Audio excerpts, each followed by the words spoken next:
All right, Peter, we are one trimester down from graduating our first cohort of students. So obviously, what, 2 years ago, we were sort of planning this. It really wasn't long before we launched that we actually said, look, I think we should do this. I think the world wants it. I think they're ready. Now that we have almost done it, we've nearly signed off.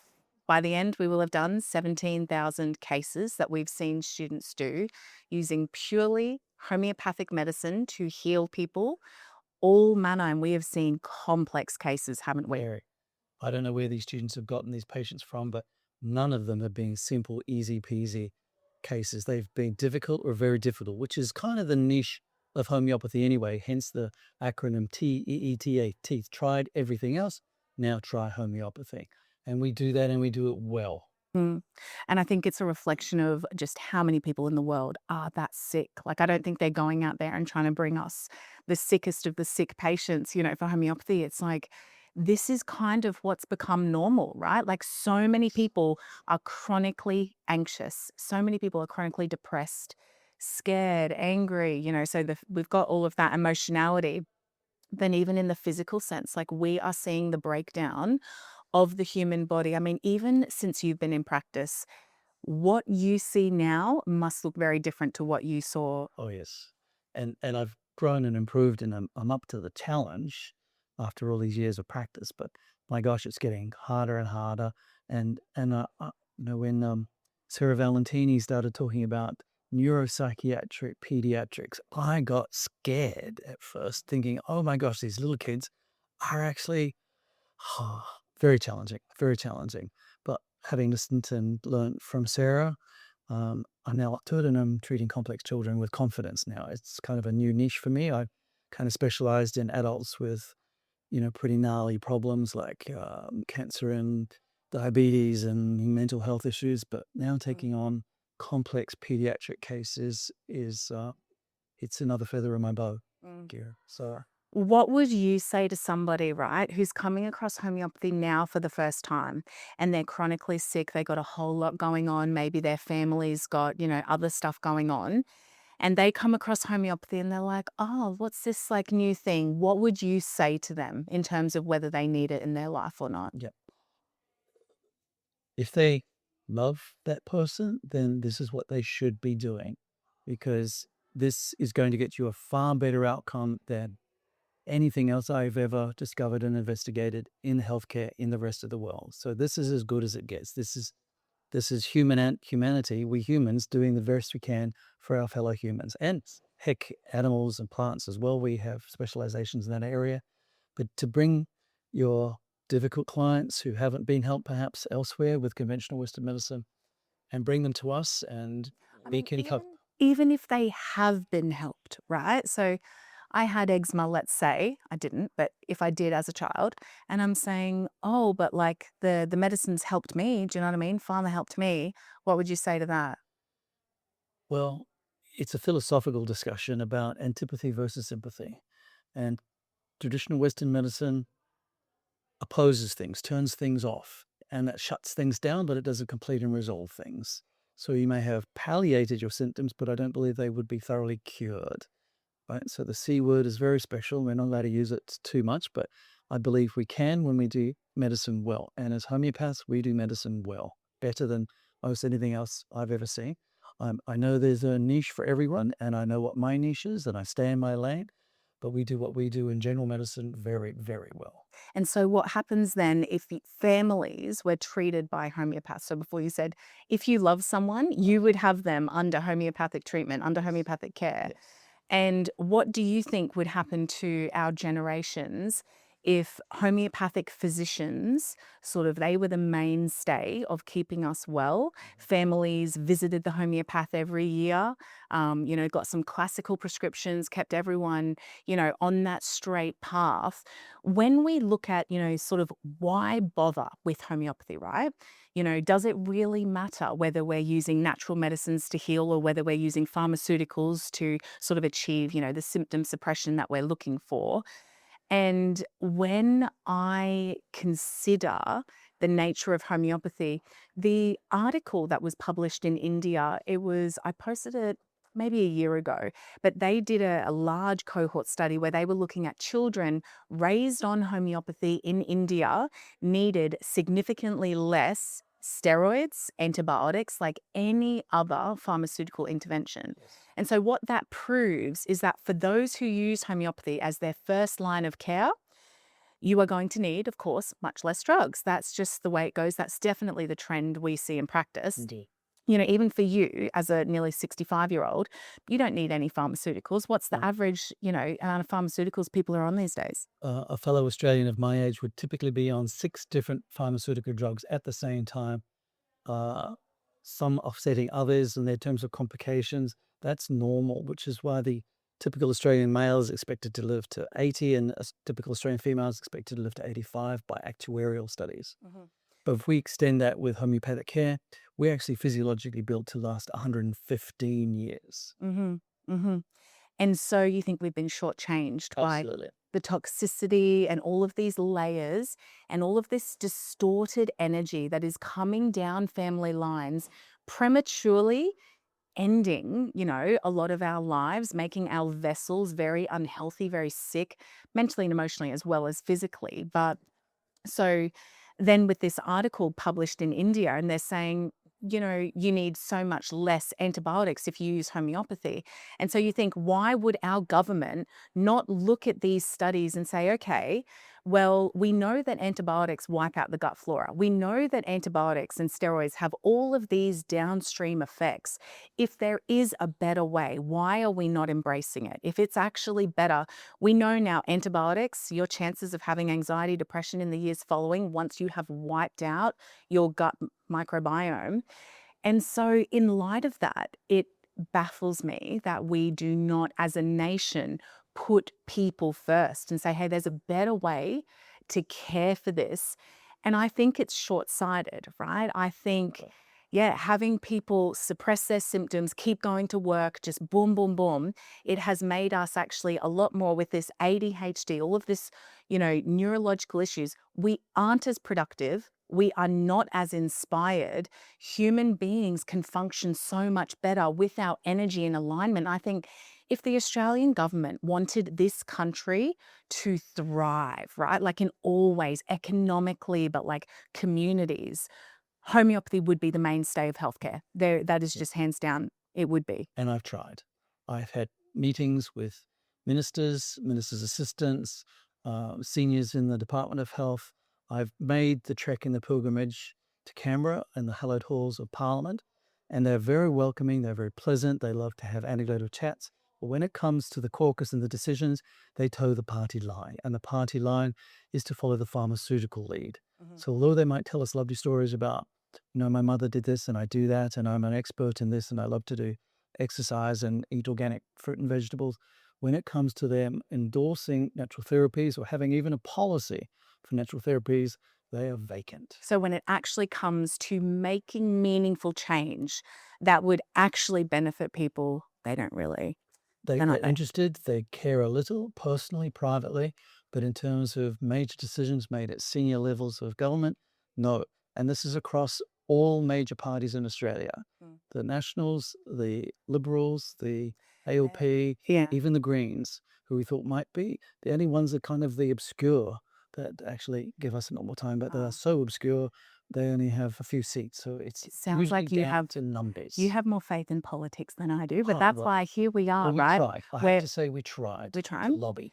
And we are collaborators, we are cooperators in what we're building. And so you tell me then, obviously, I'm always speaking out my vision. What would be your vision for homeopathy in 10 years?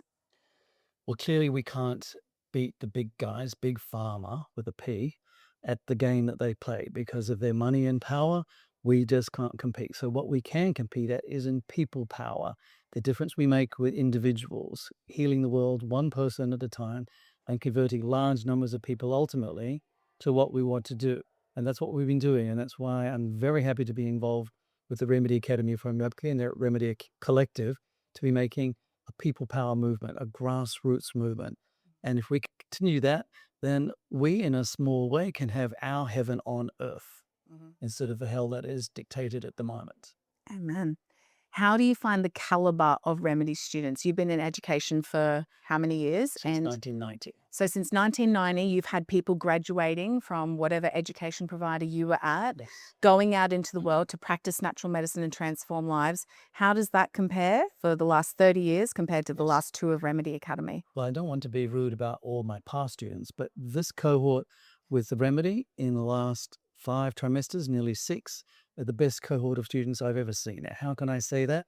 Because we've made an excellent education program to take people from any walk of life to become an expert homeopath in 2 years Mm, in a relatively short amount of time. And I think the critical issue is their clinical training.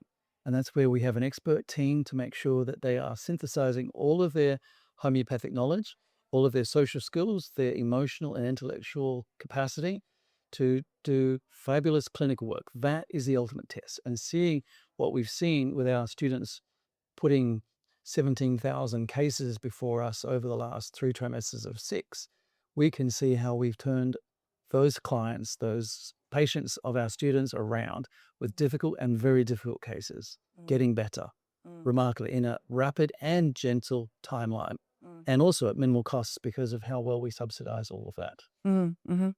I thought I would speak to just one case that I signed off.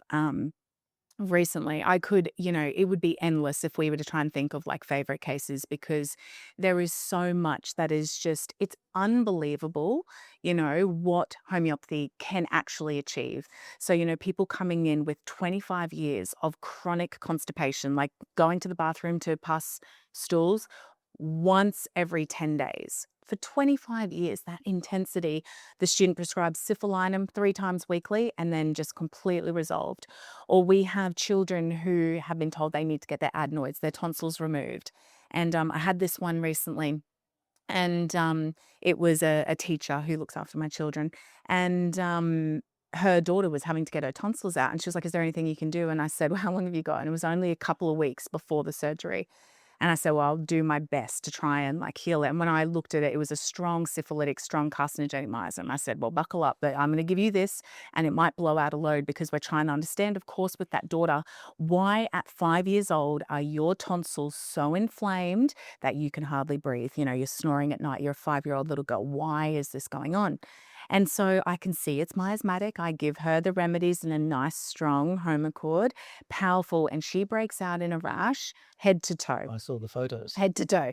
The mum actually, she cancelled school the next week and she said, "One of my kids has got measles. Sorry, I've like got come." I'm like, "Oh yeah, sweet." And it wasn't until I saw her next, she said, "Oh, it's the 5-year-old." I'm like, "Oh." And when I saw the photo, I knew immediately. I'm like, "Oh, that's a remedy reaction. I've seen these before." And I said, "This is fascinating." And I said, "Keep an eye on her airways now that she's blown this load out and see what you notice." She had been under care for speech pathology and some different neurodivergent things that she had going on, huge developmental leaps.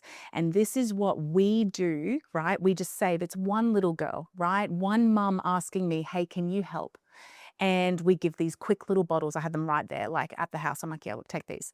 And we save her tonsils then, right? She's now sleeping, breathing a lot easier, not snoring. And so what does it matter, right, to save one little girl's tonsils? Well, immunologically, for the rest of her life, she will be benefited by this, to not have an organ cut out, like a first line of defense organ that would typically protect. And, to that mum, huge, obviously, and the developmental leaps that she's gone through in writing and communication. And this sort of experience is not at all uncommon for what we would sign off in Remedy Academy. That's just like a normal thing. And so I find when I hang up from our case sign offs, I just want to like yell to the world, like, you need to see this. This is how health and disease should be approached. And anything else, you are, in my opinion, actually harming. If you want to throw antibiotics at that, you want to throw steroids at like these things that don't need it, to me, that's harmful. And like as homeopaths, we take that oath to do no harm. And there are practitioners around the world, and it would be medical doctors, but it'll also be, naturopath supplements, people who are overwhelming the human body, trying to force it into submission chemically, And here we are over here, and we're just saying, you need to work on the field. You have got it all wrong. And you're going the wrong way about it. You're going a dangerous way about it. And look at the health of our generations deteriorating. This is like the last couple of generations. Now, if you and I pull this off with Jean and with our students Yes. and with Remedy, like Collective, all of the students, everything that you and I plan to create and build in this world, having the healing centers that people can visit, accessible remedies in the moment, right? And access to homeopaths. That's another problem. You know, that teacher, when she said to me, oh, have you got anything for this one? Well, if I wasn't a homeopath, do you know what I mean? They would have been chopped out. It's like this, you know, magnetism that we have also with sharing what we've got. But yeah, I find that hard. I find it hard living in a world that's doing everything backward, and you just feel like you're like waving this flag saying like, oh my God, no, stop. Like, stop. That's going to end disastrously. So anyway, that's mine. Well, we're trying really hard. Homeopathy has risen and fallen, and we're rising again. Thank you. And these amazing stories are considered anecdotal, but we are doing quantitative as well as qualitative research to compile this and publish this so that it's in the literature. So when people say, oh, there's nothing published on this, well, we can say you haven't looked. There's plenty already. People like Rachel Roberts has got excellent resources on HRI. We're going to be presenting at our conference on the same topic. There is the evidence out there, but you can't convince the unconvincible. People have already made their mind up. These skeptics and critics have already devoted themselves to a particular world paradigm that is sinking. And we are rising and they're sinking, and there will be a paradigm shift, says Thomas Kuhn. And as a consequence, we expect homeopathy to boom. And this is why Big Pharma is taking us so seriously, because we are a serious threat. And they know it, which is why we get dumped on from a great height so often. Because we are a genuine, serious threat to the established medical practice as it is in the Western world today. Well, because we are the truth. We are the truth of medicine. We are actually built on firm foundations. You look at anything in allopathics, it can fall down, right? Like they don't even fully understand the mechanism of action of Panadol.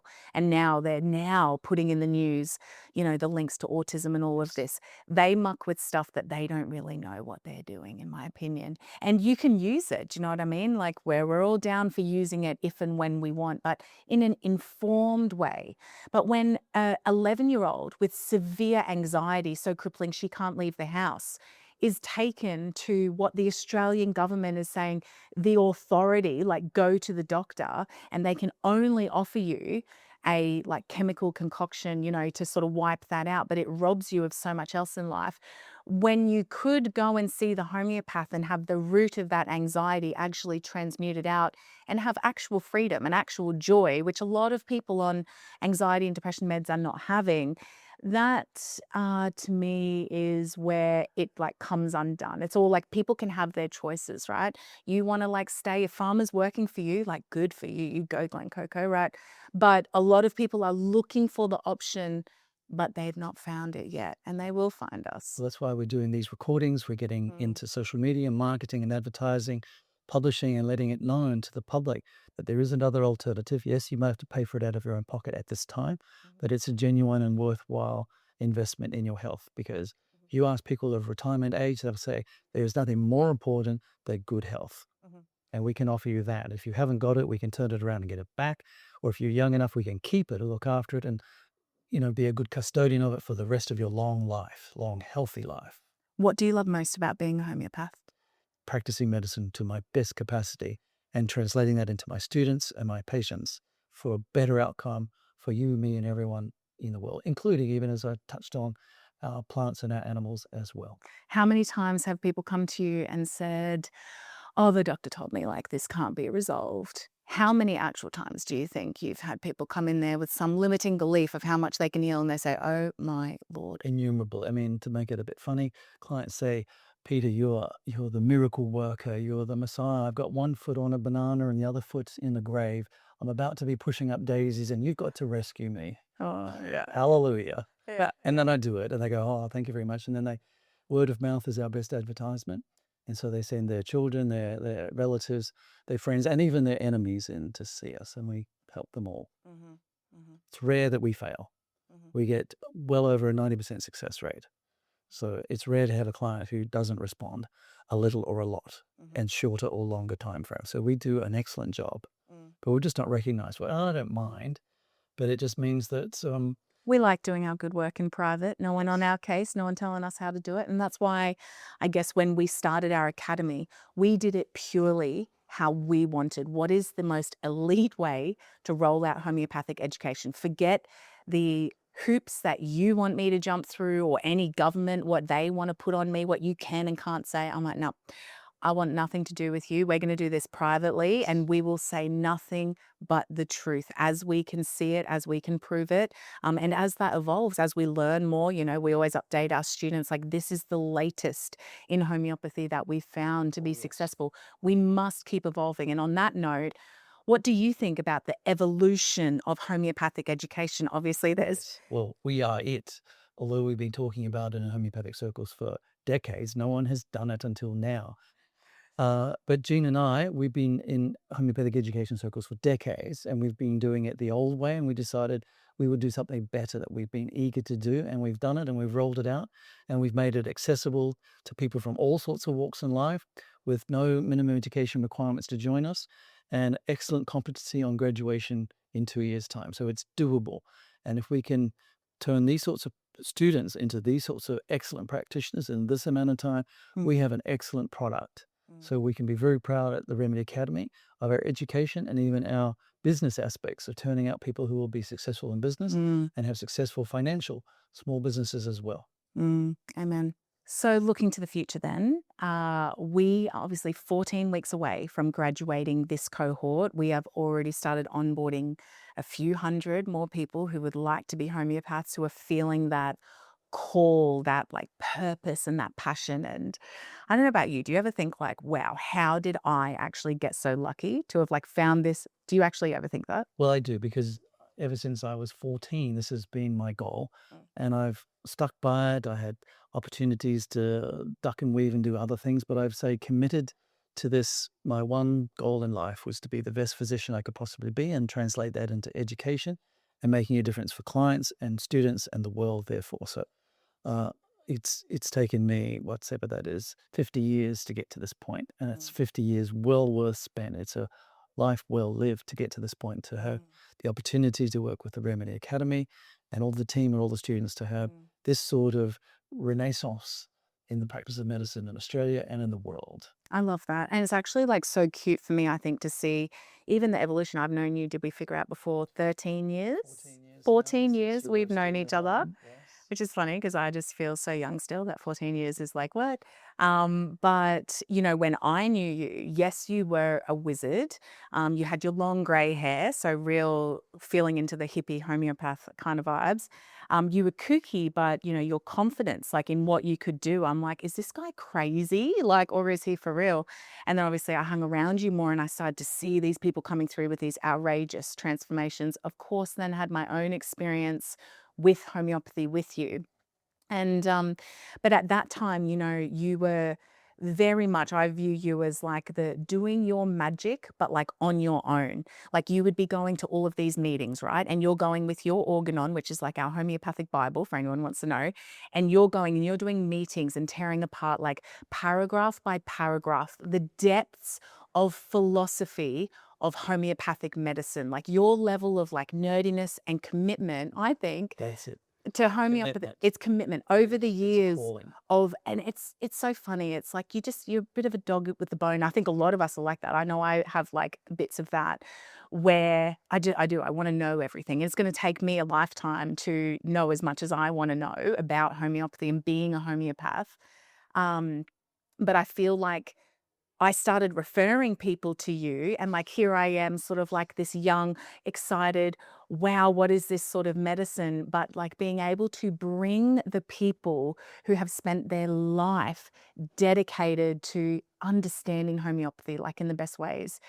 So then finding you and then like us working together and then you now sharing your quirky as you are crazy, but In the medicine nicest possible way. and wisdom and hilarious nature with these students, I think it has kept them so engaged. I would never have dreamed that we could create a course that, like, after 2 years of pretty hardcore like work, that these students would be dreading it ending, like in a Yes. genuine way. Oh, yes. How much they say to us, I wish this could go forever. Like, when do you ever? I'd never felt that way about my own education. That, like, I don't want to I just, please let this keep going. Like, students joke, they're like, I wish I could sign up and do this whole Again. thing Yes. again with you, Cycle. because we've created something beautiful that people love. And yeah, I definitely think to myself when I wake up sometimes and I'm like sitting with students and like I'll be in bed, I am in bed signing off cases, like typing up my case notes as the students feed that information to me. And I am just like, I'm obsessed. Like, to this day, it's been 14 years. And my love of like the little cases, and that's it. I think we have to go one by one. And that's where homeopathy, I love, like, allopathics and pharmaceuticals. They think, okay, what drug can I create and flog off to everybody and like make all this money? And then here we are on the other side saying, right, we at the moment can't financially compete with them because they're extortionists and corrupt as hell. So we can't quite yet. But what we can do is change one life at a time. Yes. And I was talking to a student earlier today, and she said she had like one case that she booked in for her student sign-offs, which went amazing. And now she's seeing 9 family members of that person. And this student is like already booked out, right? Like full-time practice at the moment of graduation, with the amount of cases that she's now signing off, almost like could pay for her degree. Do you know what I mean? Quickly and easily, Yes. which is something that for Remedy, we have to factor in. Our government does not subsidize homeopathic education. So every student who signed up with us invested, now learning that for themselves, going out into the world, creating these successful businesses. They've got this energy about them of like, we can do anything. And they're using the remedies to remove the blocks and the limiting beliefs that they had before. So like, we're seeing them. On themselves even. They're doing it on themselves. Yes. No, they're doing it on themselves so that they can be the best they can be. So they can be their most magnetic, creating like all the synchronicities coming into their life, because that is vibration, which as homeopaths, I consider myself so blessed that my career lines up with a system of medicine that has, it's the transformation of a lifetime, what you can do with homeopathy. So blessed to be doing this with you. So thank you, Peter. We're doing well, we're doing good, and our students are continuing that. And I feel happy that they will fill my boots one day when I'm ready to hang up mine Pass the button. and pass the baton and give them the very best opportunities to thrive and stand on the shoulders of giants and do better than whatever. Amen. Take it further than we did. Yes. And I'm sure they will. Awesome. Thanks, Peter.